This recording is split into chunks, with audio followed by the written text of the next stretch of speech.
Assalamualaikum warahmatullahi wabarakatuh. Saya akan membacakan surah Al-Bayyinah ayat 1 sampai 8. A'udzu billahi minasy syaithanir rajim. Bismillahirrahmanirrahim.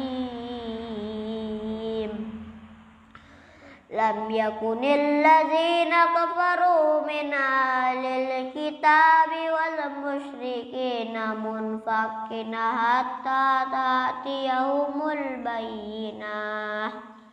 Rasulun minallahi yatlu suhufan mutahharah fiha kutubun qayyimah. Wa ma tafarraqal ladzina utul kitaba illa min ba'di ma ja'atuhumul bayyinah. Wa ma umiru illa liya'budullaha mukhlishina lahud-dina hunafa'a wa yuqimus salata wa yu'tuz zakata wa dzalika dinul qayyimah. Innal ladzina kafaru min ahlil kitabi wal musyrikina fi nari jahannam khalidina fiha ulaika hum syarrul bariyah.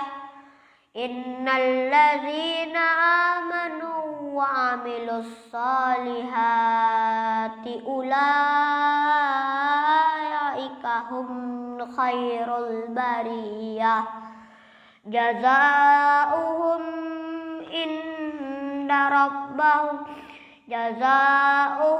inda rabbihim jannatun adnin tajri min tahtihal anhar khalidina fiha abadan radiyallahu anhum wa radu anhu zalika liman khasyiya rabbah. Shadaqallahul azim. Assalamualaikum warahmatullahi wabarakatuh. Bapak-bapak dan ibu-ibu yang dirahmati Allah, isi kandungan surah Al-Bayyinah secara umum adalah menjelaskan bahwa Al-Quran dan hadis merupakan bukti dari nyata dari Allah tentang jalan lurus dalam agama Islam. Surah Al-Bayyinah merupakan surah ke-98 di dalam Al-Quran. Surah Al-Bayyinah digolongkan sebagai surah Madaniyah. Al-Bayyinah artinya adalah pembuktian. Surah ini terdiri dari 8 ayat dan diturunkan setelah surah At-Talaq. Tak hanya itu, surah Al-Bayyinah juga menerangkan mengenai bukti yang nyata. Surah ini juga memuat mengenai ganjaran neraka jahanam bagi orang-orang kafir, serta balasan surga bagi mereka yang beriman dan mengerjakan amalan soleh. Bapak-bapak dan ibu-ibu yang kami hormati, demikianlah kandungan surah Al-Bayyinah. Semoga bermanfaat bagi kita semua. Saya Muhammad Fadil. Assalamualaikum warahmatullahi wabarakatuh.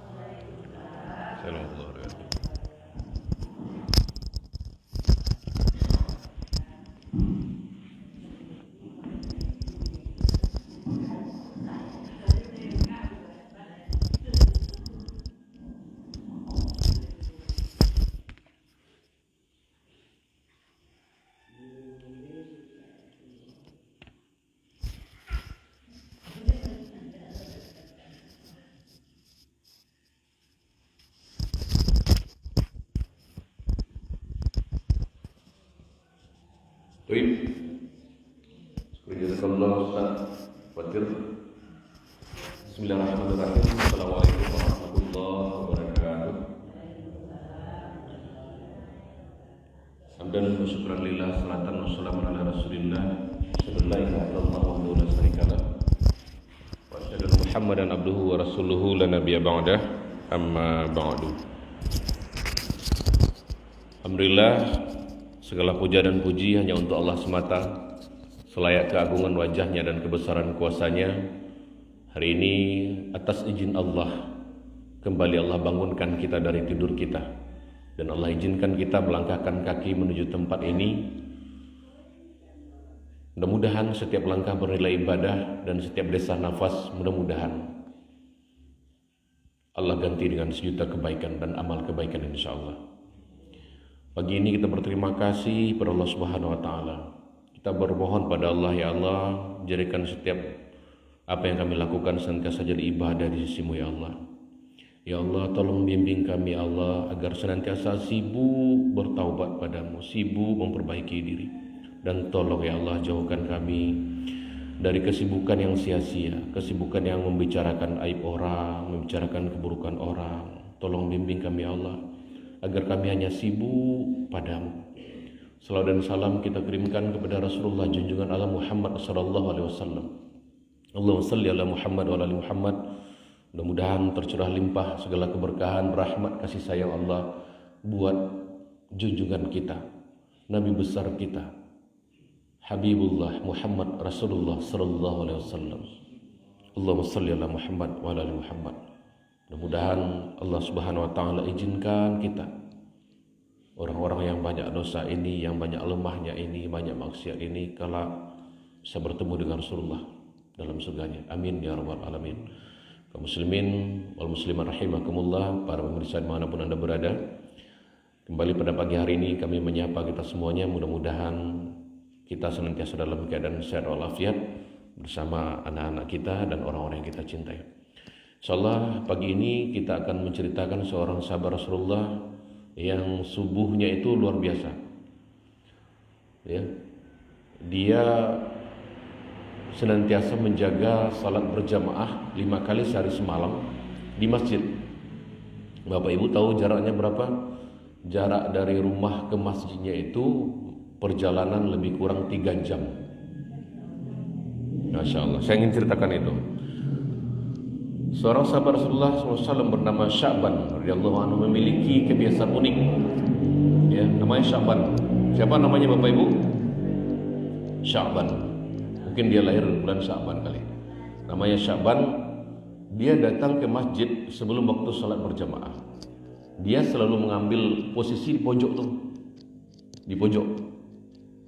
Kalau tidak di pojok kiri, di pojok kanan, seperti itu. Kenapa? Karena dia ambil posisi di pojok itu lantaran dia tidak ingin mengganggu orang lain atau menghalangi orang lain yang akan melakukan ibadah di masjid. Dan kebiasaan ini sudah dipahami oleh para sahabat, termasuk Rasulullah sendiri.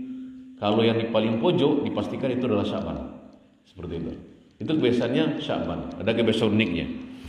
Nah, pada suatu pagi saat salat subuh, ketika akan dimulai salat subuh, Rasulullah merasa heran karena tidak melihat Sya'ban di posisinya. Dilihat paling subuh ini kok udah mau qamat, Sya'ban kok nggak ada, posisinya itu kosong gitu loh.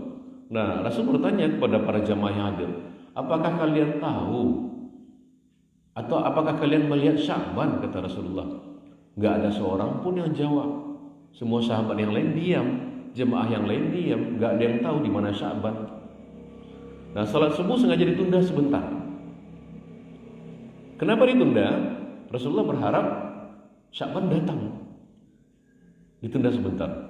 Namun karena ditunggu belum juga datang, yang dinanti belum juga tiba, maka Rasulullah SAW khawatir salatnya kesiangan. Rasulullah pun segera memutuskan untuk segera melaksanakan salat subuh berjamaah. Hingga salat subuh selesai, Sya'ban belum juga datang. Nah, selesai salat subuh, Rasul pun bertanya lagi, apakah ada yang mengetahui kabarnya Sya'ban? Enggak ada yang jawab, enggak tahu, enggak ada sahabat yang tahu. Seorang pun enggak ada yang jawab. Nah, Rasul pun bertanya lagi, apakah ada yang mengetahui wahai sahabatku di mana rumah Sya'ban? Seorang sahabat angkat tangan, ya Rasulullah, saya tahu ya Rasulullah, saya tahu persis rumahnya Sya'ban. Tolong antarkan aku, kata Rasulullah, ke rumah Sya'ban, karena aku khawatir terjadi sesuatu terhadap sahabatku itu. Kemudian Rasulullah meminta kepada sahabat yang tahu rumahnya Sya'ban tadi untuk diantarkan. Dan tahu Bapak Ibu, perjalanannya luar biasa jauh dari rumah ke masjid. Cukup memakan waktu yang sangat lama, lebih kurang ketika ditempuh dengan berjalan kaki itu lebih kurang 3 jam Bapak Ibu. 3 jam perjalanan, itu baru pergi saja. Berarti pulang pergi berapa jam? 6 jam. Seperti itu.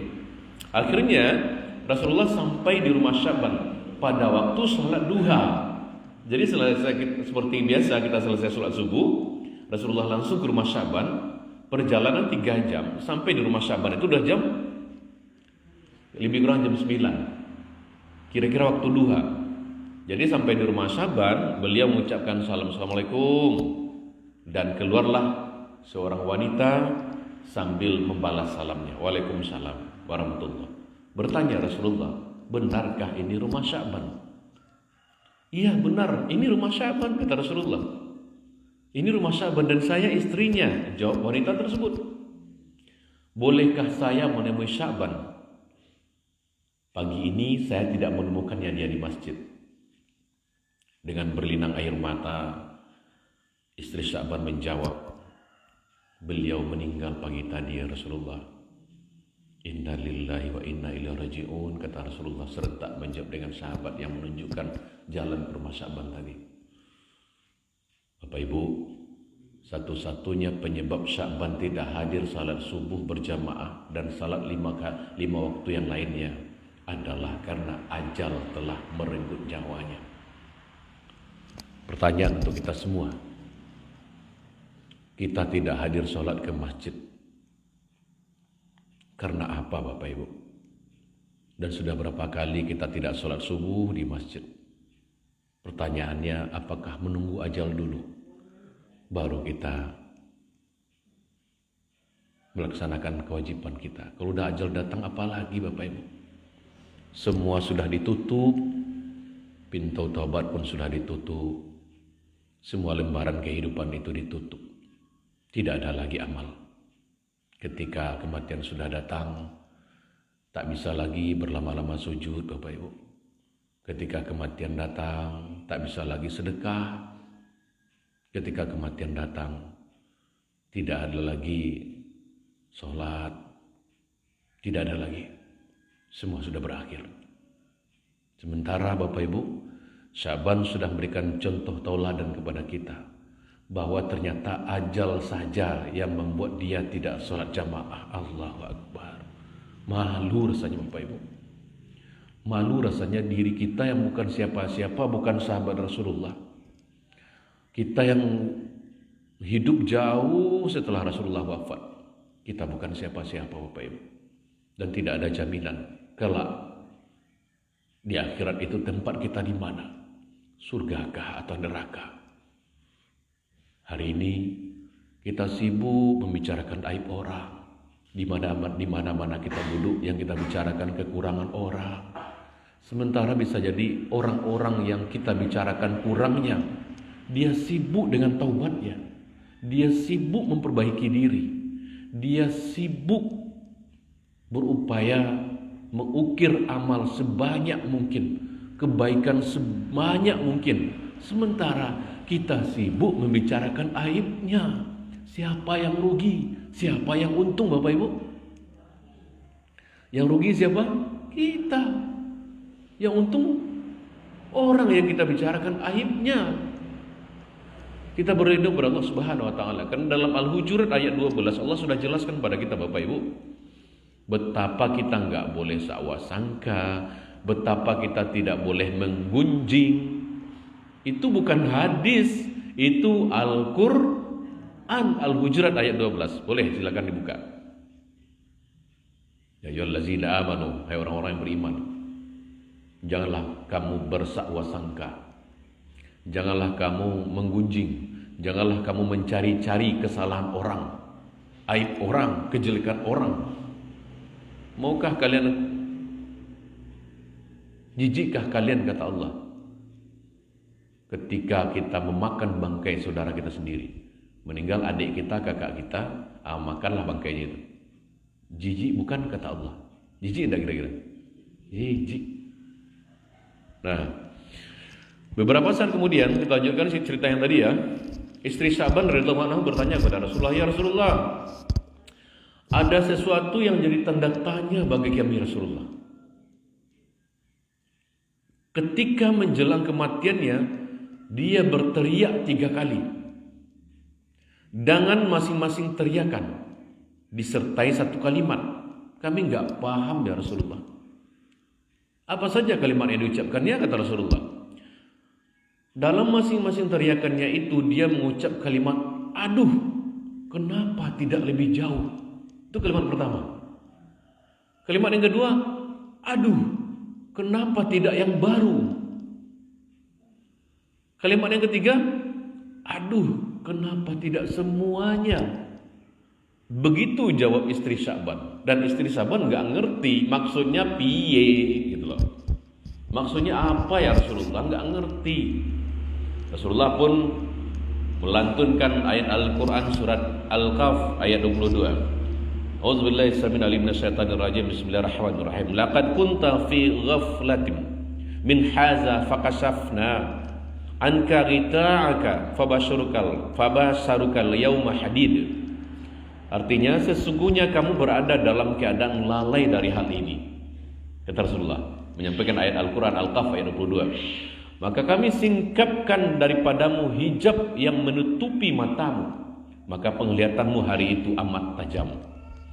Saat Sya'ban dalam keadaan sakaratul maut, kata Rasulullah, perjalanan hidupnya ditayangkan ulang. Bisa jadi ini terjadi akan pada diri kita kelak, Bapak Ibu. Pada saat kita sakaratul maut, perjalanan hidup kita ditayang ulang oleh Allah Subhanahu wa taala. Bukan hanya itu, semua ganjaran dari perbuatan diperlihatkan Allah. Pernah enggak Bapak Ibu melihat orang yang suka berjudi, matinya kadang menyebut apa? Biasa yang disebutnya dalam permainan judi. Seringkah kita mendengar seorang penzina justru matinya di kamar hotel? Pernah? Seorang yang pemakan riba contohnya, atau rentenir, matinya dalam keadaan banyak yang enggak baik. Itu loh Bapak Ibu ya. Nah, apa yang dilihat oleh Sya'ban radhiyallahu anha dan orang yang sakaratul maut tidak bisa disaksikan yang lain. Enggak bisa kan? Dalam pandangannya yang tajam, Sya'ban melihat suatu adegan di mana kesehariannya dia pergi pulang ke masjid untuk salat berjamaah 5 waktu. Ingat Bapak Ibu, dia enggak pernah bolong salat jamaahnya kecuali ajal yang menghentikannya. Perjalanan sekitar 3 jam jalan kaki tentu bukan jarak yang dekat.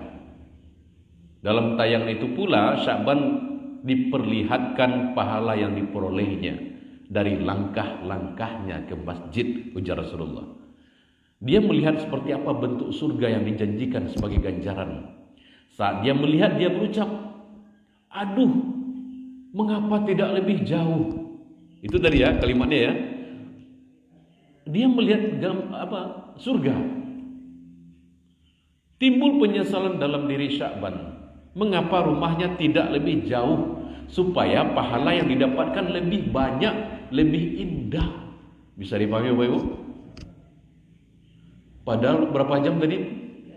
3 jam pulang pergi, 6 jam. Mengapa tidak lebih jauh? Karena dia melihat betapa ganjaran surga yang Allah perlihatkan kepadanya saat dia sakaratul maut. Masya Allah. Dalam penggalan kalimat berikutnya, apa tadi? Dalam penggalan kalimat berikutnya, Sya'ban radhiyallahu anhu melihat saat ia berangkat sholat berjamaah di musim dingin. Nah, saat ia membuka pintu, berhembuslah angin dingin yang menusuk tulang.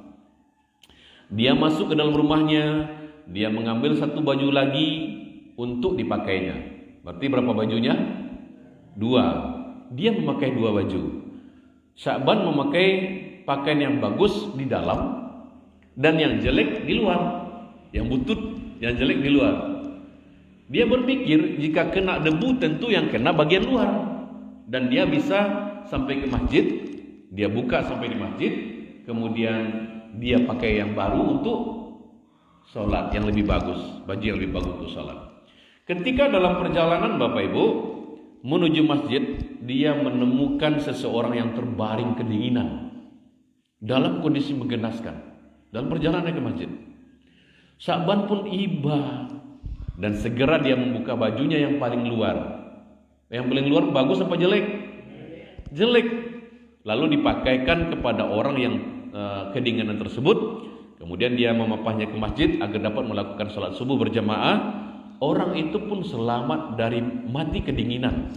Karena suhu di Arab itu ketika dingin itu luar biasa. Ya. Ketika dingin itu luar biasa dinginnya seperti itu. Sya'ban pun ya, bagi yang Bu Hajah ini, Bu Nur mungkin pernah merasakan itu. Bu Pi juga ya. Bagaimana dinginnya ketika malam, begitu ya. Nah, jadi selamatlah temannya yang kedinginan tadi dibawa melakukan sholat subuh berjamaah di masjid. Sya'ban pun kemudian melihat indahnya surga sebagai balasan memakaikan baju bututnya kepada orang tersebut. Kemudian dia berteriak, aduh kenapa tidak yang baru? Itu kan kalimatnya tadi. Timbul lagi penyesalan di benak Sya'ban, kenapa enggak yang baru yang dikasih ke sahabat yang dulu pernah kedinginan ketika akan berangkat ke masjid. Jika dengan baju butut saja dia bisa Allah izinkan mendapatkan pahala besar, sudah tentu dia akan mendapatkan yang lebih besar ketika dia berikan yang baru. Nah, berikutnya Sya'ban pun melihat adegan lagi. Apa itu adegannya? Dia hendak sarapan dengan roti yang dimakan dengan cara mencelupkan dulu ke dalam segelas susu. Kebayang? Susu dicelupkan ke susu roti yang tadi. Bagi yang pernah ke tanah suci itu, ya, pasti mengetahui betul ukuran roti. Mana gadang ukuran roti di tanah suci risiko. Gadang di tanah suci sekitar lebih kurang 3 kali lah ukuran rata-rata Indonesia. Nah, ketika baru saja ingin memulai sarapan, muncullah pengemis di depan pintu rumahnya Sya'ban, yang meminta sedikit roti karena sudah 3 hari perutnya keroncongan belum makan. Apa yang dilakukan Sya'ban? Melihat hal itu, Sya'ban merasa iba, kemudian dia membagi 2 roti tersebut dengan ukuran yang sama besar. Separuh untuk pengemis, separuh untuk Sya'ban. Susu pun dibagi 2, separuh untuk pengemis, separuh untuk Sya'ban dengan ukuran yang sama rata. Kemudian mereka makan bersama-sama. Allah Subhanahu wa taala memperlihatkan kepada Sya'ban radhiyallahu anha dengan surga yang indah. Ketika ia melihat itu pun Sya'ban berteriak, "Aduh, kenapa enggak semua?" Bisa dipahami Bapak Ibu? Kenapa enggak semua roti dan susu itu saya kasih ke pengemis tadi? Sya'ban radhiyallahu anhu kembali menyesal. Seandainya dia memberikan roti semuanya, maka ia akan mendapatkan surga yang lebih indah. Masya Allah. Sya'ban bukan menyesali perbuatannya, melainkan menyesali mengapa tidak optimal amalannya. Padahal Masya Allah, ke masjid saja rela menempuh waktu 3 jam perjalanan, masih belum merasa optimal. Lalu kita Bapak Ibu, berapa jarak kita ke musala? Berapa meter? Berapa menit Bapak Ibu? Ada 3 menit. Ini 3 jam. Berapa menit jaraknya? Kadang hitungan langkah. Ya. Gindo ya gak jauh ste. Ya kan? Masya Allah. Bu Nur gak jauh dari Padang Taro. Ditaruh ya. Insya Allah semakin banyak pahalanya insya Allah. Amin. Bapak Ibu yang dirahmati Allah, sesungguhnya pada suatu saat nanti kita semua akan mati. Ada yang bisa lama hidupnya sampai 100 tahun, 200 tahun ada. Semua kita akan mati. Nah, akan menyesal dan tentu dengan kadar yang berbeda. Kita akan mati, kita akan menyesal dengan kadar yang berbeda. Bahkan ada yang meminta untuk ditunda matinya. Karena pada saat itu barulah terlihat dengan jelas konsekuensi dari semua perbuatan kita di dunia, Bapak Ibu. Mereka meminta untuk ditunda sesaat karena ingin bersedekah. Pernah dengar itu ya? Atau orang-orang yang berada di alam kubur itu minta sama Allah agar dihidupkan lagi. Apa yang mereka minta pertama? Bersedekah. Masya Allah ya. Namun kematian itu datang tepat pada waktunya. Gak bisa diundur sedetik, gak bisa dimajukan sedetik. Seperti itu Bapak Ibu. Nah, mudah-mudahan pelajaran dari Sya'ban radhiyallahu anha ini menjadi pelajaran berharga bagi kita untuk selalu istiqomah loh Bapak Ibu. Istiqomah, salat subuh di masjid, terutama bapak-bapak ini. Ibu-ibu ini tidak wajib salat itu di masjid. Tapi tentu lebih baik ketika berjamaah kan seperti itu. Nah, tapi bapak-bapak, ini jemaah kita ini saja ya, Masya Allah. Gak apa-apa ya. Tugas kita hanya menyampaikan, mengajak, memaksimalkan ikhtiar kita.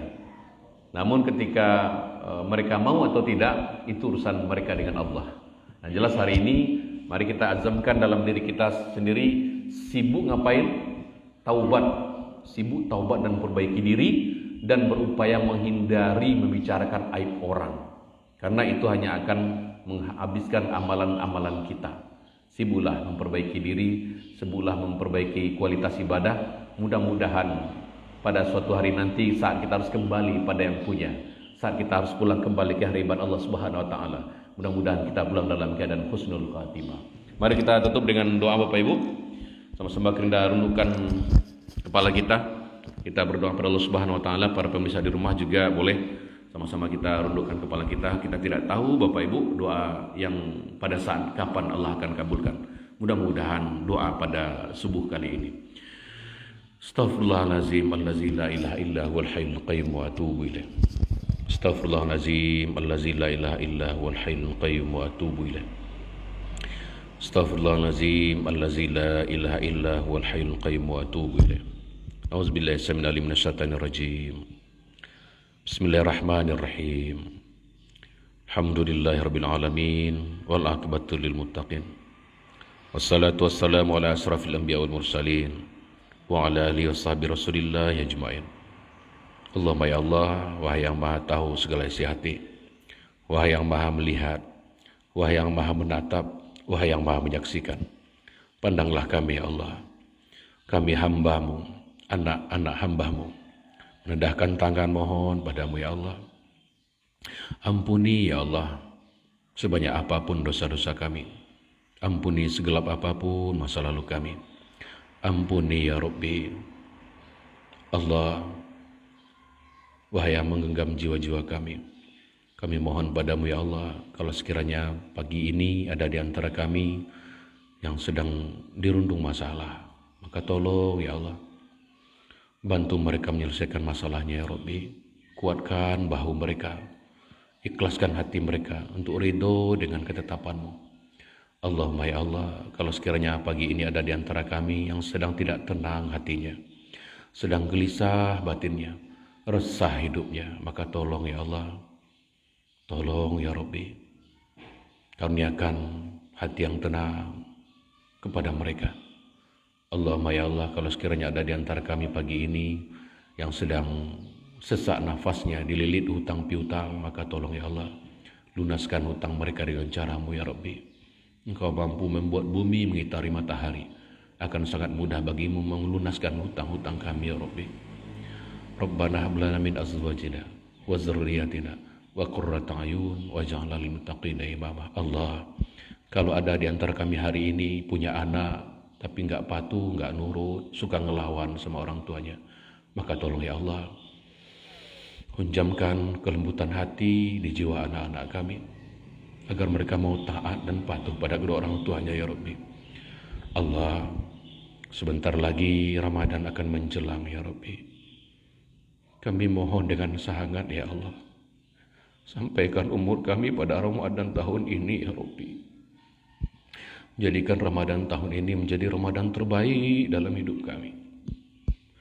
Berikan kami kekuatan ya Allah untuk bisa melaksanakan ibadah seoptimal mungkin. Karuniakan kepada kami ya Rabbi kesehatan lahir dan batin. agar kami bisa memanfaatkan momen Ramadan tahun ini dengan sebaik-baiknya ya Allah. Tolong ya Allah, sampaikan umur kami ya Rabbi.